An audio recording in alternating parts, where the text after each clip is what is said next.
Fala galera do Exatamente Isso, venho aqui com mais uma aula, agora sobre física, falando sobre temperatura.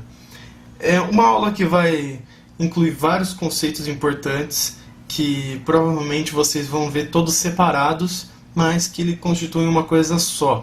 Ao meu ver, fica muito mais fácil você ver tudo junto.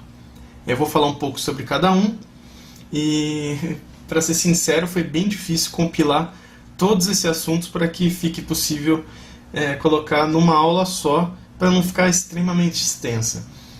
Outra coisa que eu já vou deixar avisado é que, para deixar a aula um pouco mais dinâmica e não perder tempo fazendo algum esquema ou escrevendo uma definição, eu vou parar o vídeo de tempo em tempo, fazer um corte para não perder tempo eu escrevendo coisas longas ou fazendo algum desenho, coisa do tipo. Eu vou tentar fazer com que a aula fique clara, porque é uma sequência lógica. E eu acho bem mais interessante ver dessa forma.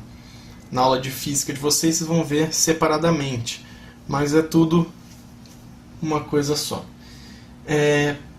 Dentre os conceitos que eu vou falar com vocês, são as formas de classificar e medir temperatura, o calor e todos os assuntos envolvendo calor, dilatação, mudança de temperatura e estado físico, que é calor específico, sensível, latente, e a dinâmica dos gases, com Clapeyron e transformações isotérmica, isobárica e isovolumétrica. Bom, mas o que a gente estuda em física? Física é o estudo da relação entre matéria e energia. Buscam identificar regularidades da natureza e estabelecer leis. Ou seja, a gente, por exemplo, está estudando aqui a temperatura. É uma coisa que está no nosso dia a dia e a física busca entender quais são como ela interfere no nosso dia a dia. Mas, como que eu meço a temperatura? Primeiro, existem 3 casos que a gente precisa saber. As 3 formas mais importantes de medir temperatura, e as mais comuns, é o grau Celsius, Fahrenheit e Kelvin. Os 3 têm medidas diferentes. O Celsius, para essas 3 escalas de modelo, varia de 0 graus Celsius a 100 graus Celsius. Fahrenheit, de 32 a 212. E o Kelvin, 273 a 373. Bom, cada um deles leva uma coisa em consideração. Graus Celsius leva em consideração o ponto de fusão e ebulição.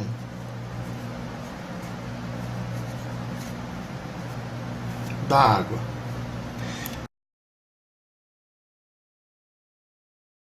E já o Kelvin é a associação da escala absoluta. O Kelvin, você vai ver que quando você chega a 0 Kelvin, ele é o zero absoluto. Esse que é o que chamamos de zero absoluto. Bom, enfim, como que você vai ver exercícios sobre as temperaturas? Provavelmente ele vai pedir para você, eu quero que você descubra uma determinada temperatura, uma X aqui, quanto que ela equivale em Fahrenheit, ou quanto que ela equivale em Kelvin. Vamos supor, tá, sei lá, 35 graus Celsius lá fora. Eu quero saber quanto é isso em graus Fahrenheit. Bom, existe uma formulinha que você pode descobrir, fazer a relação entre os 3. Eu não gosto de usar ou decorar, porque, como eu falo, quanto mais coisas você decorar, mais coisas você tem para esquecer. Temperatura Celsius, a fórmula é essa. sobre 5 é igual a temperatura Fahrenheit menos 32 sobre 9, que é igual a temperatura em Kelvin menos 273 sobre 5.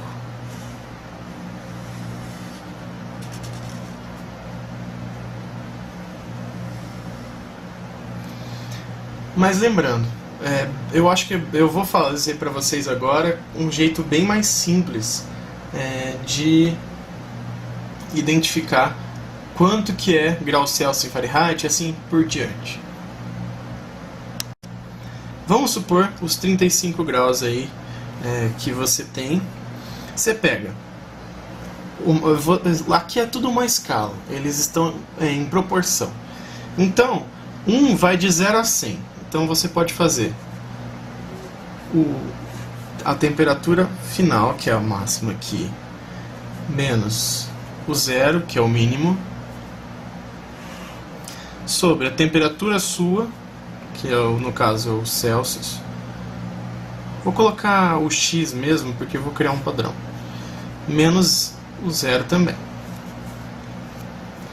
Agora, isso é a mesma coisa que 212, que é o máximo para máximo e mínimo para mínimo.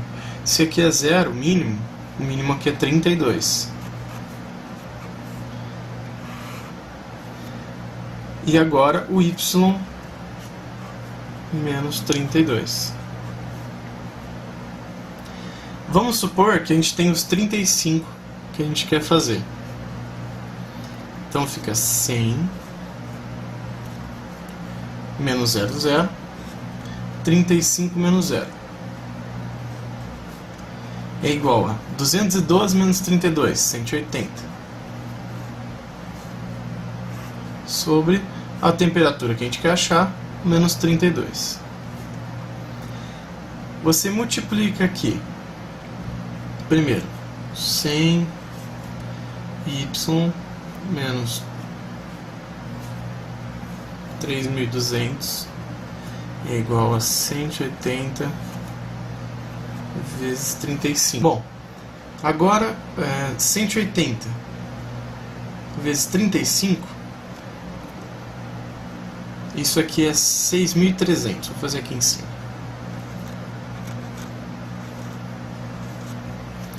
Já passando 3.200 para o outro lado, somando.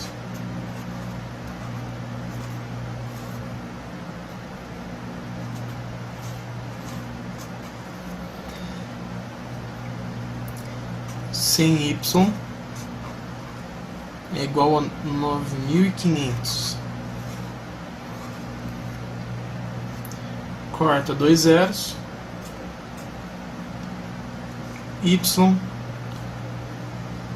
igual a 95. Então, 35 graus Celsius equivale a 95 graus Fahrenheit. Pode confirmar aí se quiser. Kelvin não tem nenhum segredo. Kelvin, de Celsius para Kelvin, você só soma 273. Ó. De Celsius para Kelvin, você soma 273 no valor.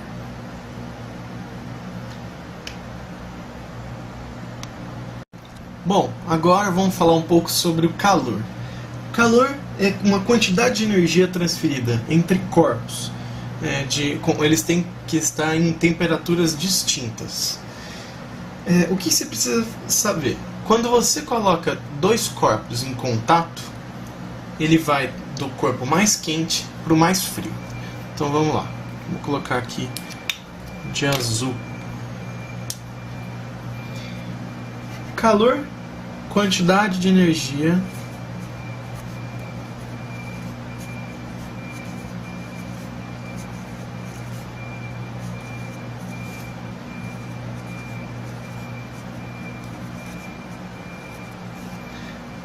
transferida entre corpos.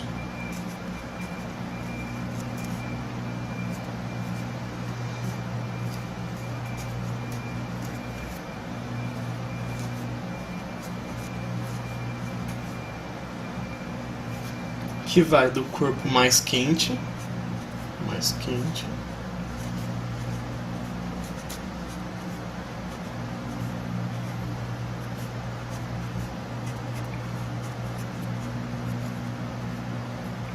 para o mais frio, até que ele chegue em um equilíbrio.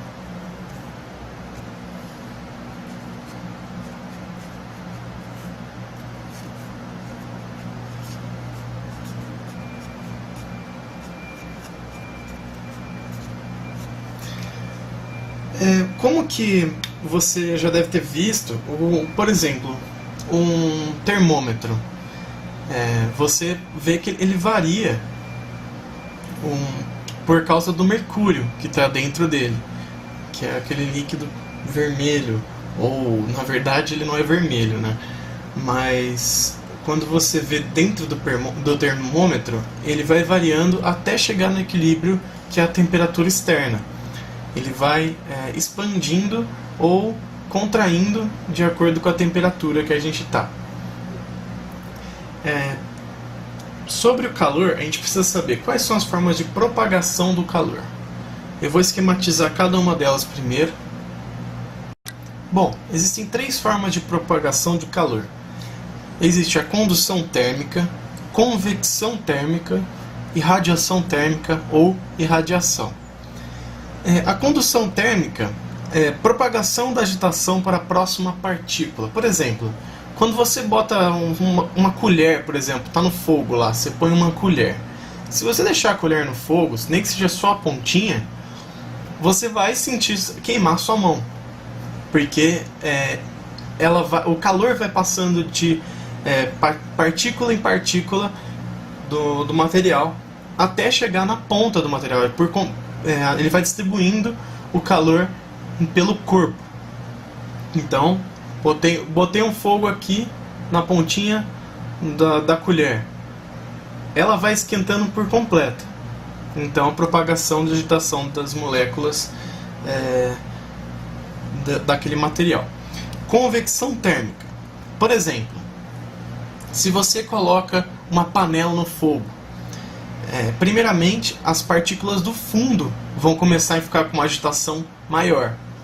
Só que como eles estão todos juntos, que é a propagação de calor por meio de transporte de matéria de um sistema.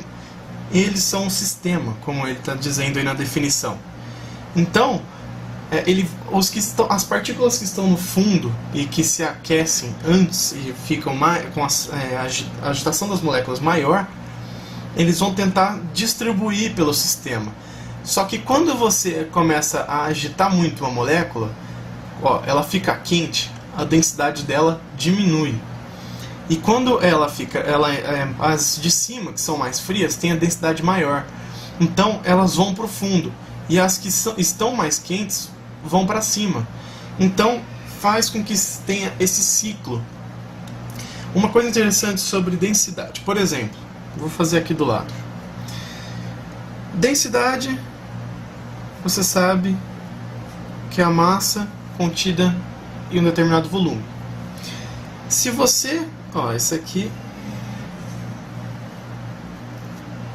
Vamos supor, você aumentando o calor... Você concorda comigo? Aumentei o calor. Você concorda comigo que vai aumentar o volume? Porque ele vai expandir. Se você aumentar o volume, você vai aumentar o valor que está dividindo aqui embaixo, ou seja, a densidade vai diminuir. Outra coisa interessante, você já parou para pensar que existem alguns aparelhos de ar-condicionado que ficam em cima e outros embaixo? Qual que você acha que deveria ser a posição certa para eles? Eles deveriam ficar em cima, porque é o mesmo sistema daqui. O ar-condicionado lá, por exemplo, aqui finge que isso aqui é um ar-condicionado e ele está gelando o seu quarto. Está soltando um ar gelado. Se você deixar ele embaixo, essa aqui está a parede do seu quarto. Se você deixar ele embaixo, ele vai gerar o ar gelado, só que o ar quente vai continuar em cima. Então o seu quarto não vai ficar tão bem resfriado como se ele ficasse em cima. Se ele ficar em cima, o ar quente que está embaixo, uma temperatura maior, ó, ele vai estar aqui. Ele vai começar a gerar ar frio, que ele vai descer. Então o ar quente vai subir. Vai ter uma hora que a diferença vai ser tão mínima, ou nem vai haver diferença, que o quarto vai ficar todo gelado, porque todo o ar que estava quente embaixo vai ficar subindo e o ar gelado que está sendo gerado vai descendo. Então, a melhor posição para o seu ar-condicionado é que ele fique no alto. E por último, que é a radiação térmica ou irradiação. Essa é, por exemplo, o fogo, né? Ou que mais? O sol, que a transferência de energia térmica por ondas eletromagnéticas. As ondas eletromagnéticas, elas transferem apenas energia, não matéria. É sempre importante lembrar isso. Eu não tenho muito o que falar sobre elas aqui. Eu poderia ter feito um esquema só, por exemplo, a panela que tivesse aqui o lugar para segurar de ferro também, que a parte eu poderia usar da condução térmica, da distribuição do calor por torno da panela. O fogo é a radiação térmica e radiação, e a parte do sistema interno da água, por exemplo, é a convecção térmica, de você fazer esse ciclo aí com temperaturas diferentes. Bom, agora falando sobre dilatação térmica, o que é dilatação térmica? Quando você aquece ou resfria um material, ele vai expandir ou contrair. Quando a temperatura de um material se eleva, o grau de agitação de suas moléculas cresce e as moléculas se afastam. Então, importante saber, quando aumenta a temperatura,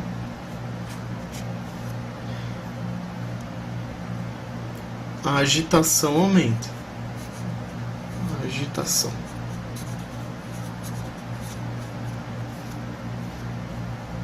E as moléculas se afastam.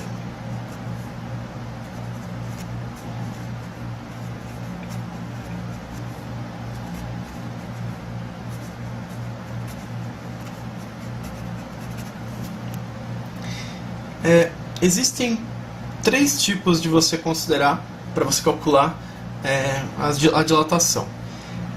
Lembrando, qualquer corpo sólido que tenha sua temperatura alterada apresenta variações em todas as suas dimensões.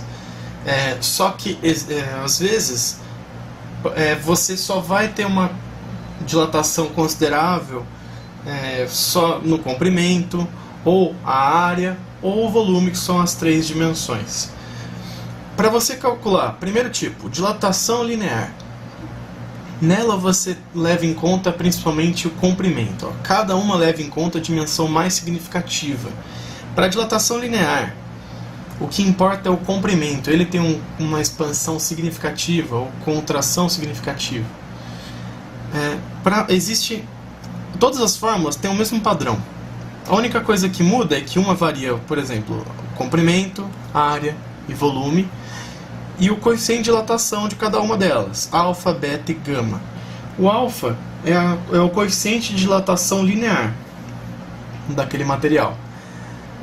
O beta é a mesma coisa, coeficiente de dilatação, só que superficial, que é a área, né? E dilatação volumétrica, você vê o coeficiente de dilatação volumétrico do material. Os 3 seguem o mesmo padrão. Então, a fórmula é: a variação do comprimento é igual ao comprimento inicial vezes o coeficiente de dilatação vezes a variação de temperatura. A variação de temperatura é em graus Celsius, porque o coeficiente de dilatação tem a unidade de medida graus Celsius elevado a -1. Isso é a mesma coisa que 1 dividido por graus Celsius. todos os coeficientes aqui são graus Celsius elevado a menos 1. Eu coloquei aqui, ó, você pode perceber que na dilatação volumétrica eu coloquei um S aqui, que quer dizer que é para os sólidos. Porque se você for analisar a dilatação volumétrica para o líquido, para os líquidos, eles possuem menos força de atração entre as moléculas. Então, as variações de volume nos líquidos é maior. É importante saber isso, que o coeficiente de dilatação pode mudar.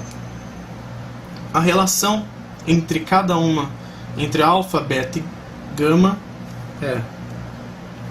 vou colocar aqui, beta é igual a 2 alfa e gama é igual a 3 alfa. Existe uma forma de você guardar os três juntos. Ó, você primeiro faz alfa, beta, gama. Você sabe que beta é 2 vezes gama. Então, para você descobrir aqui o beta, é só você colocar, por exemplo, 1, 2, 3 e igualar. Agora, se for ver, é bem simples de você guardar isso. E é bem prático também.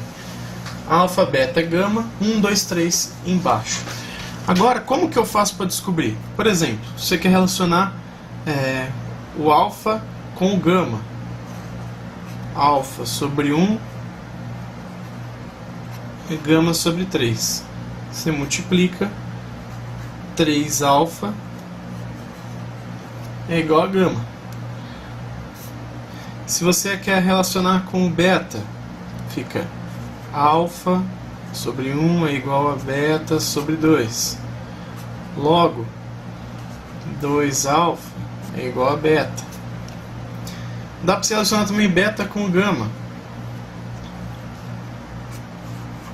Beta sobre 2 é igual a gama sobre 3. 3 beta é igual a 2 gama.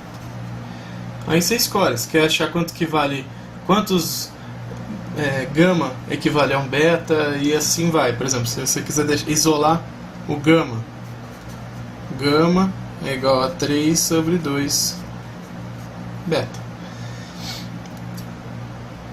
É bem prático decorar isso daí, que pode quebrar um galho aí se você não lembrar de algum detalhe. Existe um outro conceito que é a dilatação aparente e real, que é importante você saber o que é cada uma delas. Eu vou fazer aqui em cima. Bom, deixa eu fazer de vermelho aqui em cima. Dilatação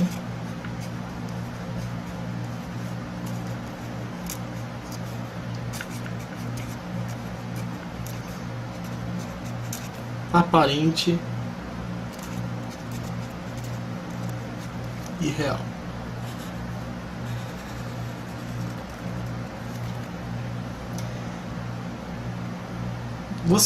Quando você, por exemplo, vai colocar imagina que você encheu uma panela, alguma coisa do tipo, algum material que ele também tenha uma dilatação um pouco considerável. Vamos supor que você encha no limite algum material. Ó, tá aqui o material. E você colocou ele com água até quase transbordar, bem no limite para ele não transbordar.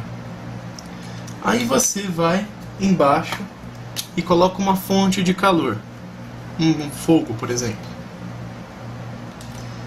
Você vai reparar que se você medir o que transbordar aqui de água, Aí vamos supor que você consiga medir quanto foi que transbordou.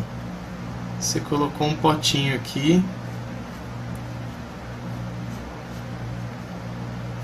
para medir quanto transbordou. Aí você vai lá e enche um pouquinho esse pote aqui com a água que transbordou. Você vai ver que o que envolve quanto que a água transbordou aqui não é só o quanto de calor que fez a água dilatar, expandir. Tem também a consideração do material, o material que compõe o recipiente. Ele também expande. Então isso tem que ser levado em consideração, que faz com que mais água seja transbordada. Vamos supor que você de alguma forma conseguisse aquecer só o recipiente e a água não esquentasse. Você ia ver que o recipiente ele expandiu um pouco e ia transbordar água. Finge que a água não expandiu pela fonte de calor. Ia transbordar água. A questão é você conseguir medir exatamente isso daí.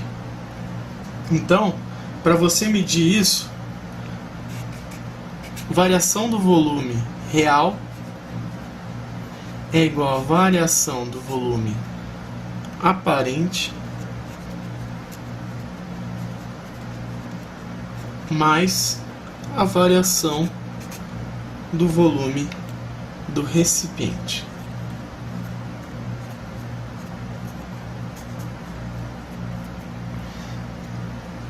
Como eu já disse, o recipiente também varia o volume. Então, como o próprio nome já diz, recipiente é o que você está usando para esquentar essa água, por exemplo. O aparente é só o líquido e o real é todo o sistema aquecendo e expandindo. Bom, agora vamos ver as medidas que são utilizadas para o calor. Primeira coisa que precisa saber, o que é o calor específico? Calor específico é a quantidade de energia que você precisa para 1 grama de material variar 1 grau Celsius. 1 grau Celsius. No caso, eu vou escrever a definição aqui em azul, pode ser? É a quantidade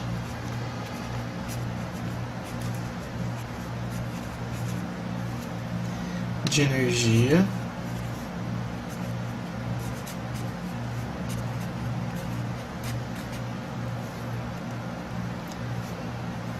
para fazer com que 1 grama de qualquer material, de um material específico no caso, né,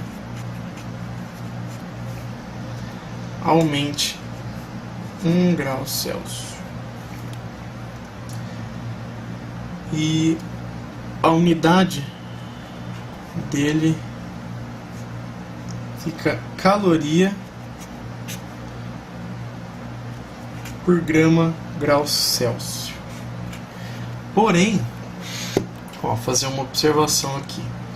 Se você parar para analisar ele, fazer em verde aqui, no sistema internacional, é Joule, que é a pronúncia certa, por quilograma Kelvin. Bom, falando um pouco sobre o sistema internacional.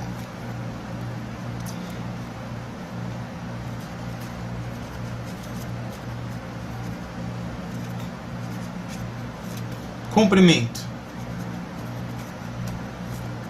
em metros. Massa, quilogramas. Tempo, segundos. Intensidade de corrente elétrica, ampere,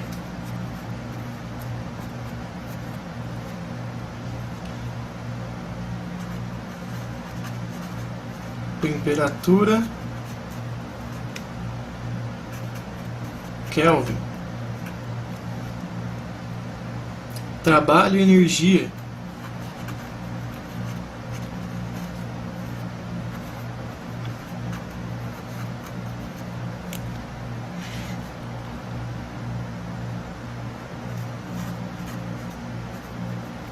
Joule, força,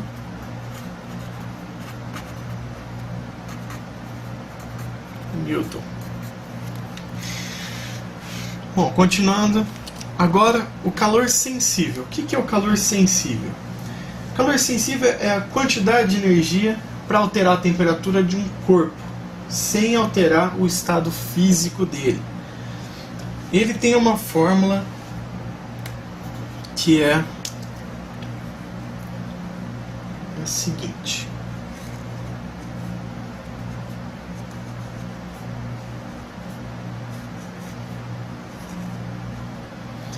quantidade de calor é igual a massa vezes o calor específico do material vezes a variação de temperatura. Agora, o que é interessante você saber sobre a variação de temperatura? Se a variação de temperatura for maior que zero, você já pode chegar à conclusão que Q é maior que zero. Se Q é maior que zero, quer dizer que ele recebe calor.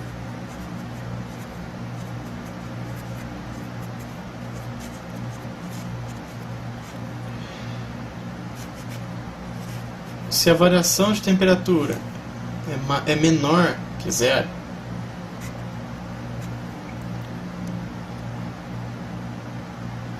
ele é o que é menor que zero, e ele perde calor.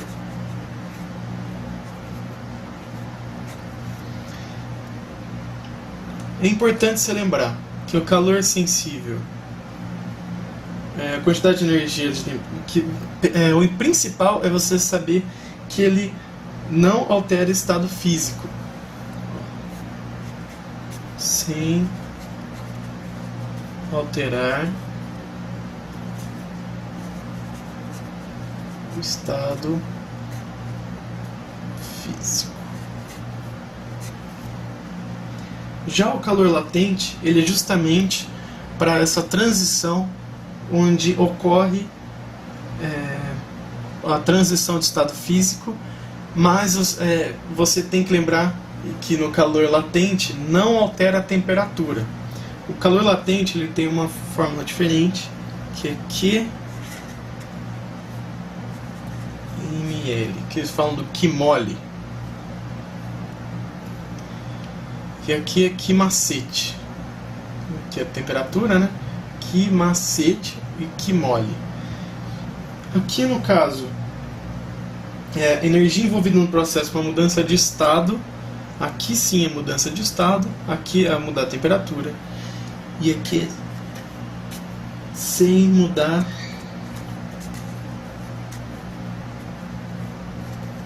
a temperatura.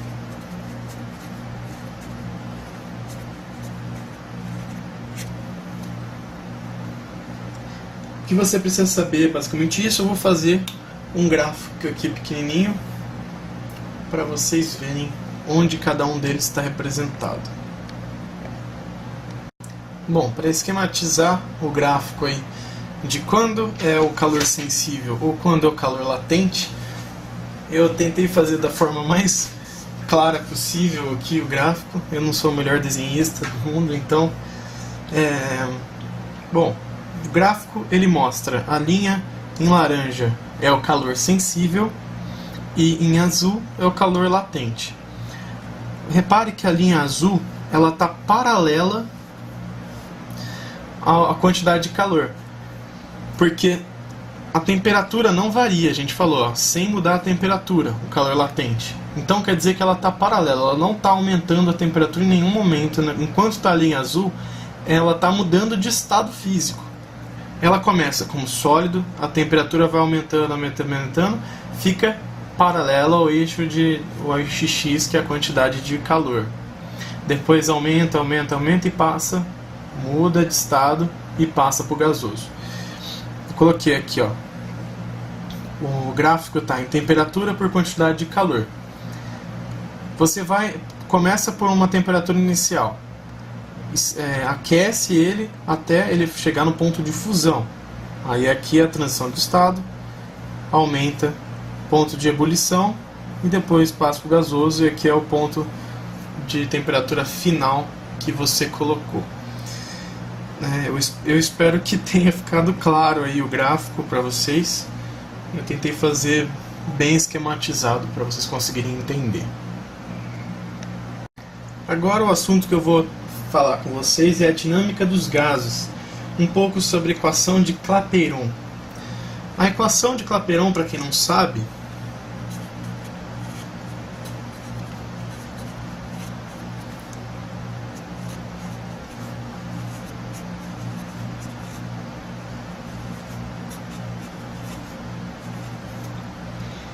é o PV nRT. No caso, para quem nunca viu, o P, pressão, que é unidade de Newton por metro quadrado. Volume,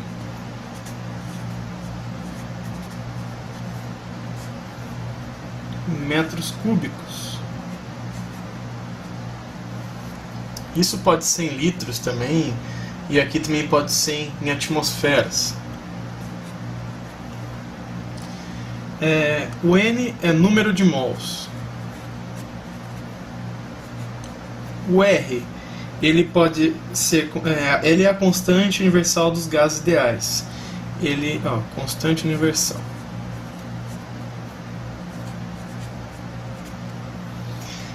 Ele pode ser representado como 8,31 joules por mol Kelvin,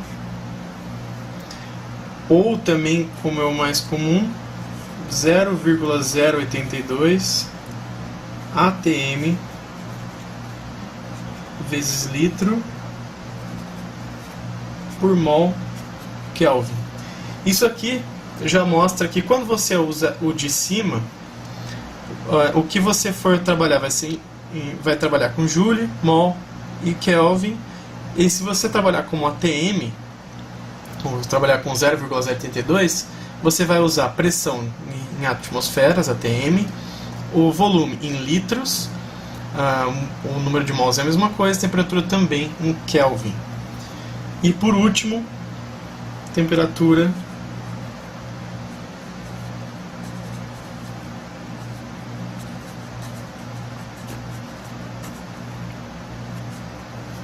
em Kelvin.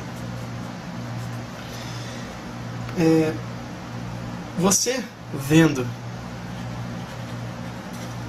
a equação de Clapeyron, você precisa pensar o seguinte: quando a gente for trabalhar com ela, nós vamos usar recipientes fechados. Então imagine que você tem um recipiente fechado.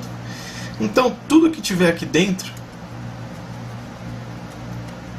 ele não vai sair daqui de dentro, tudo que está aqui não vai sair e também não vai entrar mais. Então o número de mols é constante.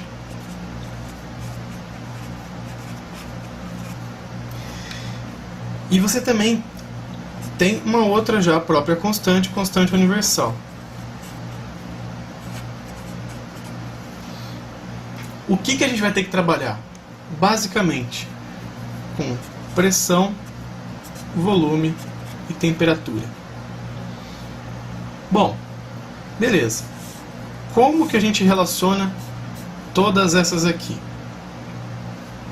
Vamos supor que a gente tivesse um recipiente com uma pressão inicial e um volume inicial. Você concorda comigo que aqui em cima, se você passar dividindo o número de mols, constante universal e temperatura, não ficaria assim, ó? O número de mols que não varia, constante universal e uma temperatura inicial. Agora, você vai analisar uma segunda situação, com uma pressão 2, volume 2, número de mols continua o mesmo, constante universal é a mesma, temperatura 2. Isso daqui, você concorda comigo que você pode cortar o número de mols, porque ele não varia e está nos dois lados. Você pode cortar a constante universal dos gases, porque ela também não varia. Isso a gente chega ao PVT-Povotó, que muita gente fala. Que é Povotó porque coloca PO, VO e TO. Isso nada mais é que quando você muda, você tem que ter uma relação entre os três. Se você varia, você pode encontrar os outros também. Por exemplo, eu falei para vocês que eu ia trazer as transformações isovolumétrica, isobárica e isotérmica. O que é isso? Primeiro, vou separar aqui. Isobárica. Isobárica quer dizer que a pressão é constante.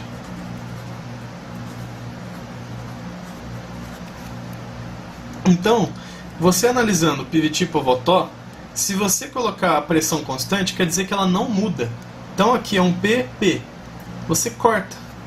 Fica V1 sobre T1 é igual a V0 sobre T0. É só você lembrar, iso igual, bárica é a pressão igual. Para isovolumétrica,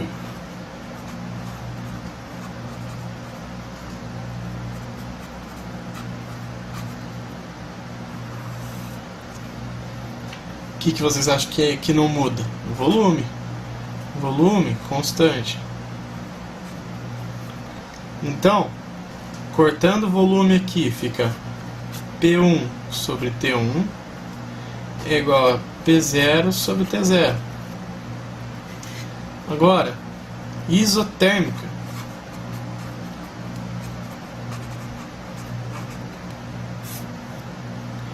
Que no caso a temperatura é constante. Aqui você corta embaixo, fica P1 V1 é igual a P0 V0.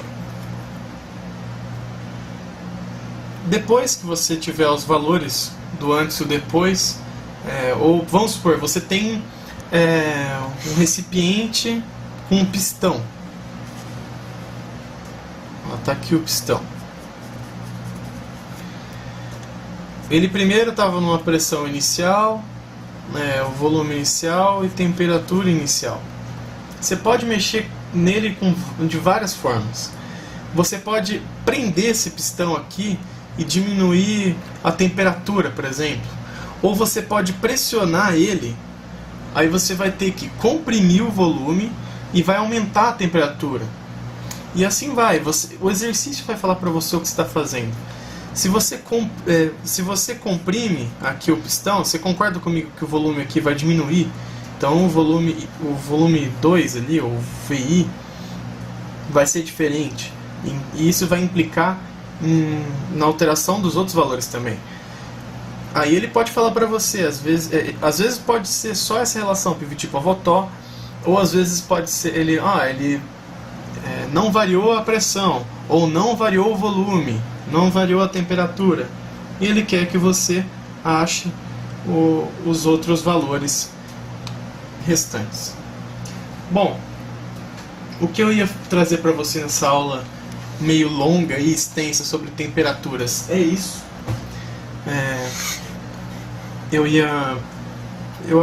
Quando eu pensei em fazer essa aula, eu sabia que ia ficar extensa, eu já estava ciente disso, mas eu acho que é interessante trazer esses assuntos todos juntos, e todos eles são muito importantes. Você vai ver nas aulas de ensino médio, se você não viu ainda, ou também num cursinho, você vai ver várias delas separadamente, talvez com um enfoque maior em alguns assuntos, mas o que você precisa saber dessas matérias todas é isso. Um professor seu provavelmente ele vai comentar também sobre os gráficos de cada uma delas, mas você, usando a lógica, você consegue montar na sua cabeça. Eu não vou me arriscar a fazer um gráfico, porque dois deles são lineares, é uma reta, e o outro ele é uma curva. Mas espero que tenham gostado da aula. Eu tentei ficar o mais dinâmica possível, cortando o vídeo para não ficar enrolando muito na parte de escrever algumas coisas. São muitas matérias importantes sobre temperatura, e espero ajudar vocês tanto no vestibular como provas aí no ensino médio. E é isso aí. Se você gostou, mande para amigos. O canal está começando agora, está bem no início, não tem quase ninguém. Se inscreve no canal do YouTube, isso é muito importante. Muita gente curte a página do Facebook, mas não se inscreve no canal do YouTube. Eu gostaria muito que você tivesse um pouquinho de tempo para poder só se inscrever lá, que ajuda bastante o canal que está começando. Obrigado pela atenção. Se você gostou do vídeo, curte aqui, dá um gostei, se inscreve no canal caso você não esteja inscrito no canal, e vá para a página no Facebook também, dá uma curtida lá, procura Ei, exatamente isso. Obrigado aí, valeu, até mais.